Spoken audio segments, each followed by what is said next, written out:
కర్నూలు జిల్లా దళిత గిరిజన మానవ హక్కుల సంఘాలు కలెక్టరేట్ ముందు ధర్నా చేపట్టారు.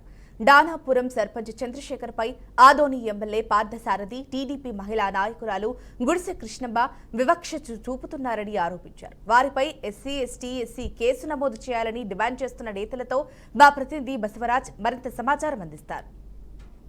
డానాపురం గ్రామానికి చెందిన దళిత సర్పంచ్ చంద్రశేఖర్ను ఏదైతే ఆదోని ఎమ్మెల్యే పార్థసారథి అవమానించి నెల రోజులైనా కూడా ఎస్సీ, ఎస్టీ అట్రాసిటీ కేసు నమోదు చేయని పక్షంలో దళిత గిరిజన ఐక్య ఉద్యమ నేతలు కర్నూలు కలెక్టరేట్ వద్ద ధర్నా చేస్తున్న పరిస్థితి చూస్తూ ఉన్నాము. సార్, ఈరోజు ప్రజాప్రతినిధులుగా ఎన్నికైనటువంటి వాళ్ళు మరి హరిజన గిరిజనులకు, బడుగు వర్గాలకు మేము అభివృద్ధి చేస్తాం, అందలం ఎక్కిస్తామని చెప్తున్నారు. కానీ అదంతా శూన్యం మనకు కనపడుతుంది. ఈరోజు 75 సంవత్సరాల స్వతంత్రం వచ్చినా కూడా ఎస్సీలనేమో మీటింగుల పైన, వేదికల పైన వాళ్ళ పక్కన కూర్చోబెట్టుకోవడానికి కూడా వాళ్ళు సహించడం లేదంటే ఎంత దుర్మార్గమైన పరిస్థితి మనం చూస్తున్నాం.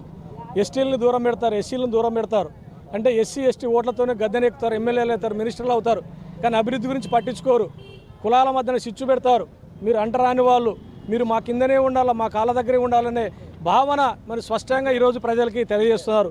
దీన్ని బట్టి మనకు అర్థమవుతుంది ఆయన ప్రజాప్రతినిధిగా, మరి ప్రజలు ఓట్లు వేస్తే గెలిచినటువంటి ప్రజాప్రతినిధిగా దానాపురం సర్పంచ్ చంద్రశేఖర్ గారు ఉన్నారు.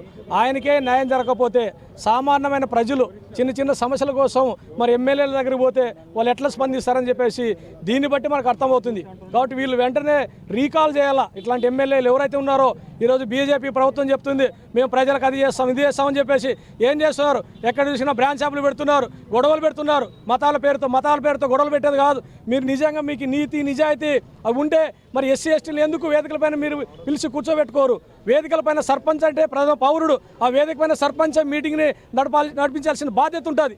ఈరోజు ఎస్సీ, ఎస్టీ చట్టాలు ఉన్నాయి, వాళ్ళకి తెలుసు. చట్టాలున్నా కూడా చట్టాలను ఎట్లా తూట్లు పరచాలా, చట్టాలు ఎట్లా పనికి రాకుండా చేయాలని చెప్పేసి చట్టాలను కూడా అణిచివేస్తున్నారు. ఈరోజు ఉన్నత స్థాయి అధికారులు, కలెక్టర్లు, ఎస్పీలు, లోకల్ ఉన్నటువంటి సిఐలు, ఎస్ఐలు కూడా ఎవరు కూడా అసలు డిఎస్పీ స్థాయి వరకు కూడా ఎవరు కూడా కేసు తీసుకోవడం ఇంతవరకు.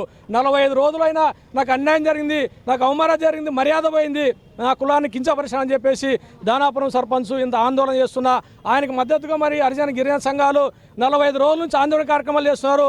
మరి ఈ ప్రజాప్రతినిధులకు పట్టదా, వీళ్ళకి కనపడదా, వినపడదా? మరి మీడియాలో చూడరా, పేపర్లో చూడరా? అధికార దుర్వినియోగం పాల్పడుతూ అట్రాసిటీ నీరు గారుస్తున్నాడు. మీరు ఎట్లా చూస్తారు? మానవ హక్కుల వేదికగా ఇది కేవలం ధనాపురం గ్రామ సర్పంచ్ మీద జరిగినటువంటి అవమానంగా మేము భావించడం లేదు. మొత్తం దళిత జాతినే ఆయన అవమానపరిచినాడు. ఆయన చాలా తెలివిగా విలేకరుల సమావేశం ఏర్పాటు చేసి మరి చెప్పినటువంటి 2 విషయాలని కనుక మనం పరిశీలించినట్లయితే, మరి వేదిక మీదకు పిలిచినటువంటి గ్రామ సర్పంచ్ను మరి వేదిక మీదకు రాకుండానే కిందనే నిలువరించడం అంటే అది వివక్షత కాదా అని మేము అడుగుతూ ఉన్నాం. అదేవిధంగా మరి ఈ యొక్క ఎమ్మెల్యే కావచ్చు, ఎమ్మెల్యే పక్కన ఉన్నటువంటి తెలుగుదేశం నాయకురాలు గుడిసె కృష్ణమ్మ కూడా మరి అతను రాకపోవడానికి, వేదిక మీదకి రాకపోవడానికి ఎమ్మెల్యే గారు అతను క్రిస్టియనా అని అడిగితే నోటికి చెయ్యి అడ్డం పెట్టుకొని కాదు అతను ఎస్సీ అని చెప్పడం అందరూ విన్నారు. ఆ వీడియో విస్తృతంగా ప్రచారమైంది. మరి అంత పబ్లిక్గా జరిగినటువంటి నిజంగా ఎమ్మెల్యే గారికి అవమానించే ఉద్దేశం కనుక లేకపోయినట్లయితే దళితుడైతేనేమి వేదిక మీదకి రమ్మని చెప్పండి అని చెప్పేసి పిలవాల్సినటువంటి అవసరం ఉండింది.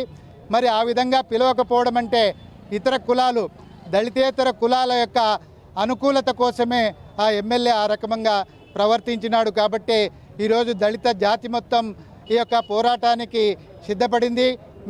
ఈ పడమటి ప్రాంతంలో ఈ యొక్క దళితుల మీద బహిరంగ ప్రదేశాల్లో అవి బడులు కావచ్చు, గుడువులు కావచ్చు, సెలూన్లు కావచ్చు, నీళ్లు తాగేటటువంటి కుళాయిలు కావచ్చు, పొలాల్లో నీళ్లు కడుతున్నటువంటి ప్రదేశాలు కావచ్చు, వాటన్నిటి చోట్ల కూడా వాళ్ళ పట్ల అస్పృశ్యత కొనసాగుతుంది. దళితులు ఏదైతే ఒక దళిత సర్పంచ్ పైన ఎమ్మెల్యే చూపిన వివక్షతకు ఖచ్చితంగా అయితే దళిత గిరిజన ఐక్యవేదిక సంఘాలు పోరాడదాం, ఖచ్చితంగా అట్రాసిటీ కేసు నమోదు చేస్తాం, అప్పటిదాకా విస్మరించలేదని చెప్తున్న పరిస్థితి.